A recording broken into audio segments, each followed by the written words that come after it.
heartfelt desires are met. Some of us become goal setters because the world talks a lot about setting goals, but most of us fail to become goal achievers because there is no proven system widely known to us.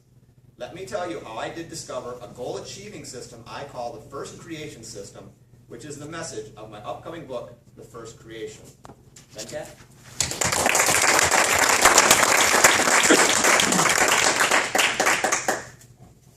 Mr. Toastmaster of the Day, fellow Toastmasters, and honorable guests.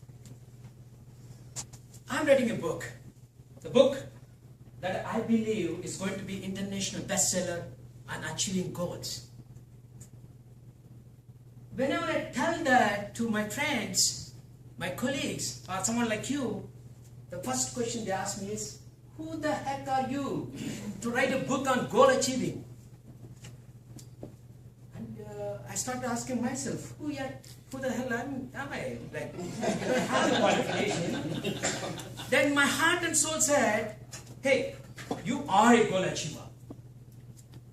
And you deserve to write a book on goal achieving. But what is the proof? Like, people don't listen to my words, I got to show the results. But I don't know how amazing result to show to the world that, hey, these are the results I produced in my life, and I achieved the goals, and so you can. But once, I was disappointed, and I was not attempting to write this book. But once I heard a definition of success, it said, success is not that how high you reach. It's all about how many valleys, how much depth you have came from. Then I started, yes. Realizing that I did achieve a lot of goals. I traveled through the life from the bottom to where I am today. And I felt like, no, I deserve to write a book. That's how the message has come out of the book. But what is the message, first of all? So, in order to tell you the message, I got to tell you first my life story to make you believe that I'm a goal achiever.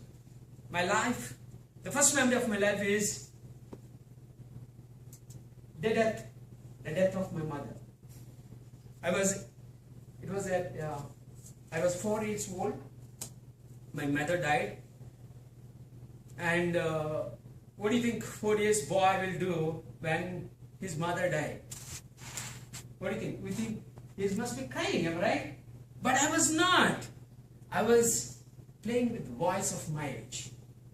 Maybe partially I'm not aware of the death consequences that she is no more, and the main reason was the first time in my life many people came to my hut in the outskirts of the village and started talking to us. I felt like I'm an important guy. I felt I'm loved, I'm cared. Somebody is there to talk to me. That's why I felt so much happy that day. But my happiness didn't last a few hours. That night, after my cremation of my mother, I was sleeping.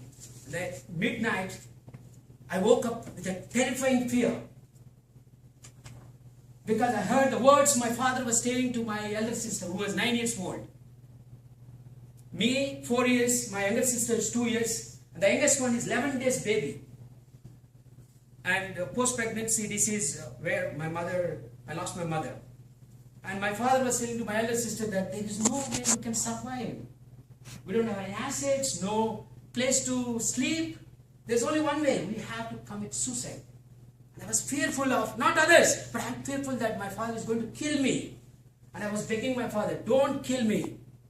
And literally, that moment, I remember, but over the time when I look back, from that moment, how my life has transformed. Because I was playing, I was working on fields and catching birds, catching snakes, and I was selling in my village. That's how I earned my living until the age 9. And the hut where, outskirts of the village I was holding on, that was removed by the government because they were building a hospital, because it's occupied land. And there was no place even to have a shelter. And it's not my hut alone, there are a lot of huts around the outskirts, and the villages, the kind villages have given shelter to all of these people. fortunately for me, I was sheltered by a guy where the surroundings are all, kids of my age are going to the school. And though I was working in the field daytime, I was playing with them under moonlight during the nighttime. And I started taking, looking at them, and I wanted to become like them. And that's how my education started at the age of 10. After 9 years of formal education, I joined Navy at the age of 19. And my first job is on the ship, paint one day and chip the paint off the very next day. That was what I was doing. Completely nonsense work. For almost 5 years, I was doing the same task, meaningless work. But one dramatic incident changed the course of my life. 180 degrees opposite to what I was doing. I was trying hard even that time because I got to survive in the Navy. But anything, whatever I do, I'm not able to change myself, the internal. Then, when I just got about to get married, and I still remember the beautiful face of that girl whom I was engaged to marry. And after the engagement, with the photos, I came to the barracks, and all my friends are telling, hey, did you ever see your face in the mirror? Do you want such a beautiful girl as a wife? And I said, yes, it is true. Then how did I choose that such a beautiful girl? How can she live with me? I am a crap, really crap, because I felt it, not that. I was hating my body. I was hating what I think. I was hating my soul. I was not having any identity of myself. No value system at all. Then I felt like even if I marry her, she will elope with somebody better than me, leaving me alone. I thought better than that is to commit suicide. I attempted a suicide at the age of 25. A good friend of me in Navy has saved my life and taken me to divisional officer in Navy, Mr. Kanungo. He has given a book that changed the course of my life. It is Your Erroneous Zones by Wayne Dyer. Do you know Wayne Dyer? Anybody heard of Wayne Dyer? And that book just really talked about internals. Hey, don't go for external. Change your internal. Our external will automatically change. So I was trying to modify the internals, change the internals, and the results are showing up. In 15 years of naval career, I promoted myself to officer cadre, and also I did my graduation. I did my master's in computers. I was the first guy in the Indian Navy who did master's in computers while serving in Navy. And I came out as a college professor. I worked for 7 years. I was awarded as one of the best professors in Andhra University in India. And then when I started migrating myself to software engineering at the age of 40, I'm 50 now. And everybody said, at the age of 40, you wanted to do the programming? It's very tough. When that too, you wanted to go to America, the land of opportunities.